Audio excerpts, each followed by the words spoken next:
Nadine Morano est notre invitée ce matin. Bonjour Nadine Morano, vous êtes députée européenne, les Républicains candidate à la primaire des Républicains. Nous allons revenir. Dites-moi, lorsque vous rencontrez les Français, ils ne vous croient plus. Ils ne croient plus les responsables politiques. Ils ne vous écoutent plus. Alors, ils veulent tout changer. À ça qu'ils veulent tout changer, c'est une réalité, c'est vrai. Oui. Et l'offre politique aujourd'hui, quand on dit les Français s'intéressent pas à la politique ou veulent voter vers les extrêmes, non. Ils veulent vraiment qu'on change le casting. Ils veulent voir des nouvelles têtes, des nouvelles idées, et pas ceux qu'ils voient depuis 30 ans. C'est ça la réalité. Et donc moi j'inviterais aussi les médias à se concentrer un peu sur une offre politique différente. Vous voyez, ça fait longtemps qu'on essaye les mêmes. Oui. Par exemple, moi je suis une femme aussi, il y a très peu de femmes à qui on accorde du temps. On a l'impression que nous les femmes, on a besoin de démontrer plus encore notre crédibilité que ceux qui ont échoué depuis si longtemps et qui revendiquent leurs échecs. C'est quand même un comble. Oui, vous êtes victime de sexisme, on en a beaucoup parlé en politique, le harcèlement sexuel. Oui, mais de la part des médias, Monsieur Bourdin aussi de la part des médias, qui invitent beaucoup plus les candidats masculins sur leur plateau télé lors de grandes émissions politiques plutôt que les alors, femmes. Tiens, juste une parenthèse sur l'affaire Beaupin. Oui. Vous en pensez quoi? Vous saviez, vous Non, pas du tout. Vous avez été victime, vous, de sexisme? Moi, on a toutes été victimes de sexisme. Vous avez été harcelé, vous, Nadine Morano? On a toutes été victimes de comportements irrespectueux, mais pas que dans le milieu politique, c'est dans la société dans son ensemble. Mais je ne veux pas non plus jeter le discrédit sur tous les hommes, franchement. Vous avez des hommes qui sont parfaitement bien éduqués, qui n'ont pas des comportements de goujat, comme on a à quelquefois à faire face. Donc voilà, donc attention aussi à ne pas tomber dans la caricature, franchement. Parce que ça existe partout. Et l'affaire Beaupin, moi d'ailleurs je n'en dirai rien, tout simplement parce que je ne sais pas, et on verra ce que dira la justice. Voilà, c'est la justice qui doit se saisir de cette affaire. Mais revenons à ce que ressentent les Français aujourd'hui. Vous dites, ils ne veulent plus voir les mêmes. Non. C'est-à-dire qu'ils ne veulent plus de François Hollande, de Nicolas Sarkozy, de François Fillon, d'Alain Juppé, de Bruno Le Maire, de, je ne sais pas moi, de Jean-Luc Mélenchon, de Marine Le Pen. Non, tout ça, on n'en veut plus. C'est ça? Mais je pense que les Français attendent un nouveau discours, des personnalités différentes, et regardez ce qui s'est passé avec l'élection du maire de Londres. Ce nouveau maire de Londres, fils d'un chauffeur de bus, élu avec sa méritocratie et son parcours, même s'il n'est pas de ma pensée politique. J'ai vu, vous avez établi une comparaison, vous étiez à Londres. Oui, j'étais à Londres. Oui, c'est vrai, moi mon père était chauffeur routier. Il n'y avait pas grand monde d'ailleurs, votre meeting à Londres. Oh, c'est pas qu'il n'y a pas grand monde, c'est que en fait, il y avait une difficulté. Non, il y avait non, mais n'exagérez pas. Il y avait une difficulté de trouver cette salle, mais c'est pas grave parce que j'y retournerai après le mois de juin. Et je retournerai voir nos amis londoniens. Mais là, je serai en meeting. Ton père était chauffeur de bus, moi le mien était conducteur routier, c'est la méritocratie. Oui, c'est vrai parce que c'est difficile, vous savez, de progresser dans ce milieu politique où, par définition, vous êtes illégitime. Vous êtes illégitime parce que vous n'avez pas fait les... On vous fait, mais évidemment, on vous fait croire que vous êtes illégitime. On vous le fait sentir. Évidemment. Enfin, écoutez, je n'ai pas fait l'ENA, je viens d'un milieu modeste, je suis une femme. Alors vraiment tous les handicaps qu'il ne faut pas pour réussir dans la vie politique. D'ailleurs, quand François Hollande dit que en France ça va mieux, qu'est-ce qui va mieux? C'est la promotion Voltaire qui va mieux, parce que pour l'ensemble de la France, ça ne va pas mieux. Donc c'est vrai que j'ai gravi les escaliers. J'ai pas pris l'ascenseur social, j'ai gravi les escaliers petit à petit. Mes parents faisaient pas de politique, j'ai fait des études supérieures, je me suis engagée pour mon pays. C'est difficile, on essaye de me barrer la route parce que quelque part il y a une espèce de mépris de ceux qui viennent du peuple, vous savez. Alors généralement ils veulent utiliser le peuple. Le peuple, blob. Certains s'inventent même des histoires pour faire peuple. Vous savez, moi j'ai pas besoin de faire peuple. J'en viens et j'en suis fière. Et je respecte. Des histoires pour faire peuple. Et je respecte tous les. Je sens que vous faites allusion. Et je respecte tous les autres. Parce que moi je suis de droite, je suis pas dans la lutte des classes, je suis pour le mérite, le travail, la réussite et je l'assume parfaitement. Vous pensez à Bruno Le Maire qui s'invente des histoires pour faire peuple? C'est pas utile de s'inventer un parcours. Il faut être honnête vis-à-vis des Français. Vous pensez à Bruno Le Maire? Vous êtes un observateur, vous savez très bien ce que racontent les uns et les autres. Vous pensez, voilà. J'imagine, oui. Nadine Morano, j'imagine. Dites-moi les primaires justement. Est-ce que vous avez vos parrainages? Ça rentre bien. Non, mais ça c'est ce que me disent toutes celles et ceux que je reçois et qui sont candidats. Ça rentre bien. Oui, Nathalie Kosciusko-Morizet me disait la même chose. Monsieur Bourdin. Oui. Il faut 2500 parrainages de militants. Alors Oui. je sais que les médias ne focalisent que sur les 20 parlementaires, c'est bien gentil. Enfin, si vous allez demander les parrainages des 20 parlementaires, que vous n'avez pas les militants qui vous suivent derrière, et si vous n'avez pas les 230 élus Ça, les locaux... militants, vous les aurez. Bah, les militants, alors ça, je Vous les aurais. avez. Ça, c'est clair. Et en même temps, les élus locaux aussi. Mais mon objectif est d'avoir les 500 élus locaux sur l'ensemble du territoire, Oui. qui est le critère pour être candidat à l'élection présidentielle. Voilà. Et donc, quand j'aurai ces critères-là, eh bien, nous discuterons avec les parlementaires et sur la base de mes idées, et je vais sur l'ensemble de Pour notre l'instant, vous n'avez territoire, aucun je circule. parlementaire, quoi. Si, figurez-vous que si. Ah mais, bon? ben oui, mais bien sûr, et vous en saurez un peu plus dans quelques temps. Ah bon? Donc pourquoi franchement, moi, vous j'aimerais savez, en savoir un peu plus là, mais maintenant. parce que je Parce ne vais que pas quoi? vous faire... Mais parce que j'ai vu François mais parce Fillon, que j'aurais j'ai vu tellement... Bruno Le Maire, j'aurais qui ont déjà affiché. Mais vous savez quoi? Déjà, vous me parlez de 2 personnes qui sont parlementaires et qui siègent à l'Assemblée nationale. Alors c'est sûr, ils y sont tout le temps, donc c'est plus facile de les voir. Mais en même temps, j'aurai plaisir à vous revoir et on en discutera. Bon, bah avec plaisir. Donc vous irez au bout. J'irai au bout.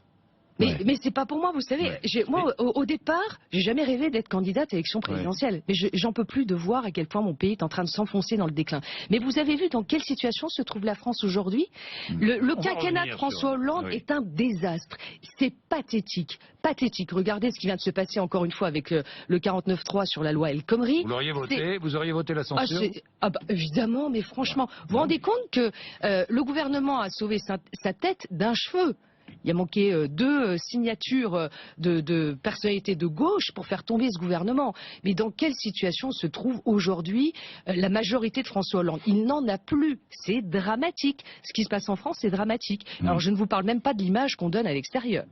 C'est une Vous catastrophe. étiez prononcé en faveur de la loi travail, je me souviens, en février. À sa première mouture. Sa première oui, mouture. et je l'aurais votée. Vous étiez prête à la voter Bien si sûr. vous aviez été Mais moi, ce qui m'intéresse, député. c'est l'intérêt général. Donc, on voit bien qu'aujourd'hui, de toute façon, François Hollande a pour méthode de gouvernance le recul en permanence et ne prend jamais de décision, sauf des mauvaises. Donc, c'est tout. Et les Français le sentent bien. C'est pour ça qu'il est si bas dans les sondages et que les Français n'en peuvent plus. Mais vous allez aller au bout, mais beaucoup disent... c'est une alliée objective de Nicolas Sarkozy. Elle est là pour préparer le terrain à Nicolas Sarkozy. Non, vous avez entendu ça, vous l'entendez sans cesse. Monsieur Bourdin, est-ce que vous avez pu juger... Vous avez déjeuné avec lui fin avril. Il m'a invité à déjeuner, j'y suis allé. Non, il y avait Brice Hortefeux. Il y avait Brice Hortefeux, bon. Il m'a invité à déjeuner, j'y suis allé, mais est-ce que je ne vous ai pas démontré quelle était ma détermination et mon tempérament? Je ne renoncerai à rien, comme je n'ai pas renoncé, comme je ne me suis pas couché pour répondre à cette injonction d'excuses qui m'avait été faite et qui était totalement grotesque. Donc je n'ai pas une nature à renoncer à mes convictions. Nicolas Sarkozy fait son parcours, je lui étais d'une loyauté totale lorsque nous étions au gouvernement. J'assume encore une fois, tout ce que nous avons fait ensemble, je pense que ça a été un grand président, je le dis et je le confirme. Je reconnais ses immenses qualités. Maintenant, nous sommes dans une nouvelle page de l'histoire. D'accord? Donc maintenant, eh bien, chacun présentera ses idées, son programme. De ces femmes qu'on ne veut plus voir, alors. Oui, mais ça, j'entends pas. Mais moi, je n'entends pas sur le terrain de désir d'un match retour François Hollande-Nicolas Sarkozy. Alors, vous n'entendez pas? Ah non, je ne l'entends pas. Vous ne le voulez pas?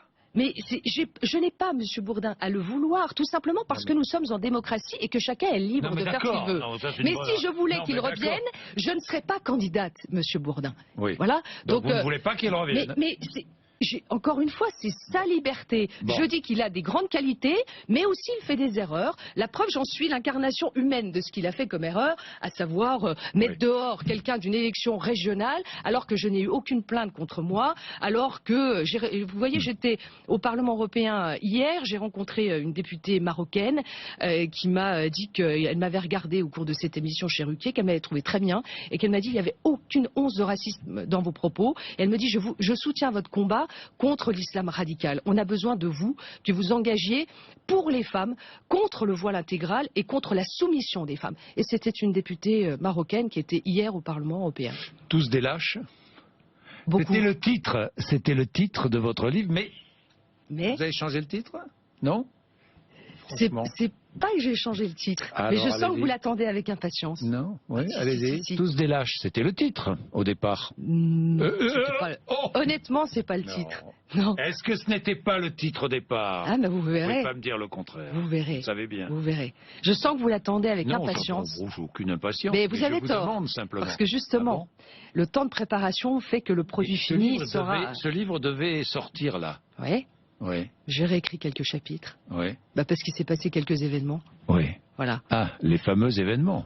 Les fameux événements. Vous concernant. Me concernant et qui ont eu un impact quand même important En fait, pour tous des des lâches, régionales. c'était pas mal comme Autour titre, des non? régionales. Non, parce que je ne les considère pas comme tous, mais il y en a beaucoup. Oui. Voilà. Et il y en a beaucoup qui se servent Et du il sort peuple, quand, ce livre? mais qui, au final, ne font pas grand-chose pour le peuple. Et ça, il ça sort devient quand, ce livre, Mais Nadine Morano? vous le saurez en Comment vous premier. verrez bien? Non mais vous pouvez nous le dire. Je saurai. Mais Dites-nous. non, il faut laisser, c'est le désir, c'est mieux. Oui, d'accord. Oui, non mais d'accord. Mais donc tous des lâches, c'est pas le bon titre. Alors, Vous c'est verrez. à quoi le titre? Vous verrez, monsieur. Non mais, arrêtez de me dire vous verrez si vous venez. C'est pour Nadine répondre aux Morano questions. sortira un livre. Quand? Quand il sortira en Avant librairie. l'été? Bon, Vous verrez. on va pas s'attarder sur votre livre, tant pis. Non, mais vous avez C'est raison pour de faire vous. un peu de teasing, Non, je trouve mais ça c'est pour très vous, bien. c'est pour vous. Ça moi, je- suscitera beaucoup Non, d'intérêt. non, c'est pour vous. Je m'en D'accord. moque. Vous savez, C'est pour moi, vous. non. Si on écrit quelque chose, c'est pour Bon. délivrer un message. Est-ce que vous avez vu, vous n'êtes pas amusé en regardant le petit journal qui voulait que vous remplaciez Yann Barthès. Yann Barthès? Oui, ça me plairait. Tiens, on regarde. Vous avez vu qu'il y a des tweets qui disent que c'est vous qui, paraît-il, le remplacez à la présentation du petit journal. J'ai vu. Présenter une émission d'information, c'est intéressant, je trouve. Et la remplaçante. Et Bon, au revoir Yann Barthès, bonne chance. donc on vous laisse entre de bonnes mains. Vous êtes prête? Non, je suis dans Non, une autre oui, mission. C'est de la oui. plaisanterie. Et En un jour, revanche, peut-être. non, Monsieur Oui. Bourdin. Allez-y, allez-y. Nous sommes dans les commémorations du centenaire de Je vais y Verdun. venir. Non mais venez-y parce que ça c'est vraiment du sérieux. Et vraiment quand je vois que aujourd'hui on est dans une situation en France où on méprise notre histoire, nos racines chrétiennes et où nos fêtes, nos commémorations, c'est-à-dire se souvenir ensemble dans le recueillement, dans le respect de ceux qui ont perdu la vie pour notre liberté. Il y a tellement de familles qui ont perdu un des leurs pour la France. Moi, j'ai 2 frères de mon grand-père qui sont morts pendant la Première Guerre mondiale. Et donc, ce qui a été décidé avec ce concert de Black M, je vous dis, est inadapté. Voilà, c'est une faute. Donc, ça doit se passer le 29 mai. Je demande au Le gouvernement... soir, le dimanche soir. Je demande au gouvernement, comme au maire de Verdun, le maire socialiste de Verdun, de renoncer à ce concert. Parce que ce concert est inadapté. Parce que quand on veut se recueillir, vous savez, Black M a fait des déclarations... moi, je n'ai pas à juger ce qu'il chante maintenant. Ce qu'il a chanté par le passé n'était pas bien dans les paroles qu'il a fait contre la France. Donc, au regard de ce qu'il a chanté par le passé, c'est inacceptable qu'il soit présent à Verdun lors de ces commémorations. Mais en même temps, quand il dit dans la presse chez moi, mais même si on n'aime pas mes chansons... que les jeunes viennent, vous verrez, on va s'amuser. Eh bien, une commémoration, c'est pas fait pour s'amuser. C'est fait pour apporter du respect. C'est fait pour apporter ce devoir de mémoire que nous devons à ceux qui sont morts pour la liberté de la France. Et donc, je le dis solennellement à la fois au gouvernement et au maire de Verdun qu'il renonce à ça. Voilà. Oui, le Par maire de respect. Verdun qui dit que c'est le gouvernement qui a pris la décision j'ai d'ailleurs. vu. Oui, mais il est pas trop tard. Oui. Il est pas trop tard. Vous Donc ils demandez- prennent cette Vous demandez décision. l'annulation de ce concert. Bien Qui a sûr. lieu en dehors à la fin des commémorations, en Oui. dehors le dimanche soir, Non, mais d'accord. Écoutez. auprès franchement. de jeunes qui adorent Black Non, mais M. franchement. Franchement. vous savez, les jeunes, on a besoin aussi C'est une insulte pour vous? C'est une insulte pour vous? Franchement. je trouve que c'est totalement inapproprié. Au C'est un souvenir, manque de respect. oui. Et je pense qu'à nos jeunes, on devrait plutôt les associer à ces commémorations. Mais c'est une façon de les massivement. associer Non, aussi, non? Écoutez, vous n'associez pas les jeunes à des commémorations en disant on va s'amuser. On ne s'amuse pas à des commémorations. On respecte. D'accord? Et on est dans le respect le plus total de ceux qui ont perdu la vie, de ceux qui ont été blessés, et pour toutes les familles qui ont perdu un aïeux qui repose en terre de France pour la liberté. C'est pas acceptable, je vous le dis. Alors, ils peuvent encore revenir en arrière, qu'ils reviennent en arrière. c'est quand même incroyable encore ce genre de décision. Ça montre à quel point de toute façon ce gouvernement n'est pas à la hauteur d'être en gestion de la France, je vous le dis. Ça déshonore notre pays, ça.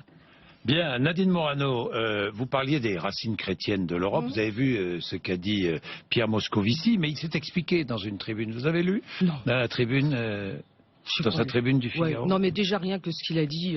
Oui. Moi, vous savez, Pierre Moscovici, j'étais là à son audition quand il a été auditionné pour être commissaire européen en charge des affaires économiques de l'Europe. Voilà quelqu'un qui a été récompensé pour mauvais service fait à la France et pour mauvais service fait à la dette, qui a été choisi, désigné par François Hollande. Et quand il a fait cette audition devant la commission industrie, il s'est pris mais une avalanche de critiques de la part des parlementaires de toutes les autres nationalités. Ça me faisait honte à la fois pour lui et pour nous, la France. Quelle image. Oui, donc, mais Nadine Morano, il explique, il dit elle est riche, il n'est pas contre évidemment les racines chrétiennes. Ben, c'est pas ce qu'il a dit au départ. Non, Ben, si, c'est pas ce qu'il a dit au départ.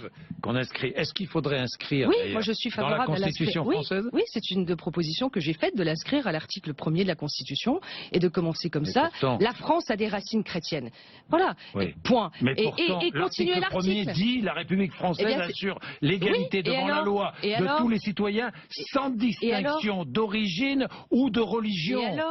Et alors, c'est très bien. La République est laïque et en même temps, la France Elle est a des laïque ou racines chrétienne, chrétiennes. la République? Non, la France a des racines chrétiennes. La République est laïque. Le fonctionnement de la République est laïque. Et donc, moi, je trouve qu'il faut compléter cela parce que il est important de dire qui nous sommes, à la fois pour nous et pour ceux qui viennent chez nous. Et la diversité religieuse, et la diversité de pensée, et la diversité de celles et ceux qui ne croient pas du tout. Monsieur Bourdin. Et qui vous dit qu'on doit imposer à qui que ce soit des croyances. C'est pas mon propos. Mais la réalité de ce qu'est la France. Mais la France s'est construite sur la chrétienté, mais s'est construite aussi sur les Lumières. Elle s'est construite. Non, mais ça a été notre ciment pendant des siècles. La France a des racines chrétiennes. Personne ne peut nier ce fait historique. Ça, c'est une réalité. Donc, la France, Monsieur Bourdin, circuler. Non, c'est une racine. Oui. La France a des racines chrétiennes. Je vous demande de circuler dans tous nos villages de France et de voir le nombre de lieux de culte que nous avons. Vous êtes chrétienne, je suis chrétien. Il y a 36 000 communes, il y a plus de 40 000 lieux de culte, donc respectons ce que nous sommes. Vous êtes catholique pratiquante? Oui, mais pas pratiquante tous les dimanches. Pas pratiquante tous les dimanches, non. Des femmes diacres? Oui, très bien. Très bien? Oui, très bien. Vous trouvez que le pape a raison? Oui. Qui vont pouvoir célébrer des mariages, des baptêmes. Oui, c'est une évolution logique de l'Église. C'est très bien. J'y suis favorable. Parce que vous savez, dans certains villages, c'est très dur maintenant aujourd'hui de trouver un prêtre. Et franchement, c'est dommageable parce que on a besoin aussi de faire en sorte que l'Église fonctionne dans notre pays et renouer un peu avec l'engagement. Bon, et j'ai une dernière question. Juste une dernière, vous m'avez pas parlé du temps de travail, la durée légale du temps de travail. La durée légale, mais vous m'avez pas parlé des la jeunes. durée légale du temps de travail. Votre proposition, c'est entre 35 et 40 heures. Monsieur Bourdin, moi j'ai des propositions à faire, j'aimerais bien que vous... alors allez-y, tiens. Allez. On est en pleine loi El Khomri sur la durée légale du temps de travail et dans mon projet, j'ai proposé, j'ai été la seule à le faire, maintenant je vois qu'Alain Juppé me rejoint sur cette proposition, je m'en réjouis, ce qui veut dire que les petits candidats sont peut-être pas si petits que ça, parce qu'ils inspirent aussi ceux qu'on a fait apparaître comme des grands.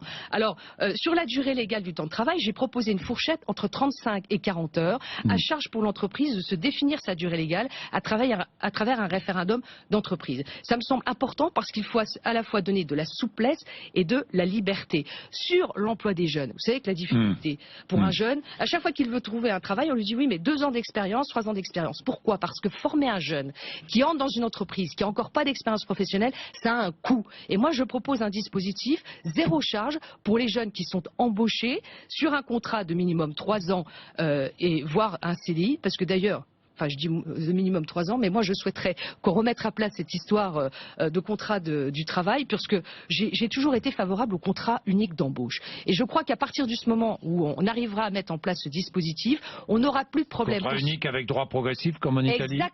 Exactement, parce qu'aujourd'hui, ceux qui ont des difficultés à faire des prêts dans les banques, c'est ceux qui ont des contrats précaires. Et ça aussi, il faut le prendre en considération. Donc c'est important.